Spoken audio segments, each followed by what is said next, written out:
Guys, അപ്പോൾ നമ്മുടെ ഇന്നത്തെ വീഡിയോ എന്ന് പറഞ്ഞു കഴിഞ്ഞാൽ എന്താണ് ഗോൾ പോസ്ചർ പ്ലേയിങ് സ്റ്റൈൽ എന്നതിനെക്കുറിച്ചുള്ള ഒരു ഡീറ്റെയിൽ ആയിട്ടുള്ള വീഡിയോ ആണ്. അപ്പോൾ വീഡിയോ എല്ലാവരും അവസാനം വരെ കാണാൻ ശ്രമിക്കുക.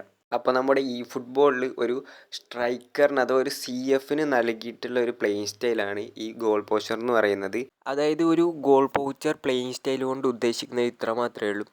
പെനാൽറ്റി ബോക്സിൽ നിന്ന് ഉള്ള ഗോളുകളിൽ സ്പെഷ്യലൈസ് ചെയ്തുകൊണ്ടുള്ളൊരു സ്ട്രൈക്കർ സ്റ്റൈലാണ് ഈ ഗോൾ പോസ്ചർ എന്ന് പറയുന്നത്. ഈ ഒരു കാർഡ് ടൈപ്പിൻ്റെ ഒരു പ്രത്യേകത എന്ന് പറയുന്നത് എപ്പോഴും അറ്റാക്കിങ്ങിലോട്ടൊരു ചാൻസ് ക്രിയേറ്റ് ചെയ്തുകൊണ്ടിരിക്കും.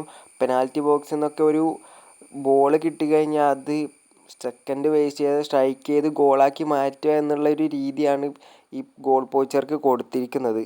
ഒരു 2CFൻ്റെ കൂടെ, അതായത് ഒരു സ്ട്രൈക്കർ, സെക്കൻഡ് സ്ട്രൈക്കറിൻ്റെ കൂടെ അല്ലെങ്കിൽ ഒരു സ്പീഡി വിങ്ങറിൻ്റെ കൂടെയൊക്കെ ഈ ഗോൾ പോസ്ചർ കാർഡ് ഇടുവാണെങ്കിൽ നമുക്ക് അടിപൊളി റിസൾട്ടും കാര്യങ്ങളൊക്കെ കിട്ടുന്നതായിരിക്കും. ഒരു ഗോൾ പോസ്ചർ കാർഡിനെ കൂടുതൽ ബെറ്ററായി എങ്ങനെ ഉപയോഗിക്കാമെന്ന് നമ്മൾ നോക്കുമ്പോൾ നമ്മളൊരു 2CF ഫോർമേഷനിൽ മാക്സിമം ഇട്ട് കളിപ്പിക്കാൻ ശ്രമിക്കാം.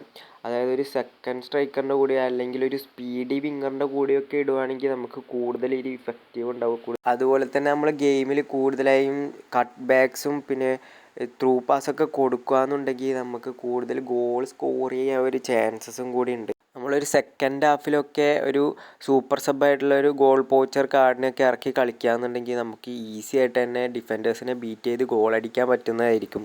അതുപോലെ തന്നെ ഈ കാർഡ് ടൈപ്പ് പ്ലെയേഴ്സ് ഒരിക്കലും പുറകോട്ടേക്ക് ഇറങ്ങി വരുന്നത്, അതായത് ഒരു മിഡ്ഫീൽഡിലോട്ടൊക്കെ ഇറങ്ങി വരുന്ന സപ്പോർട്ട് ചെയ്യുന്നതായിട്ട് നമുക്ക് കാണാൻ കഴിയില്ല.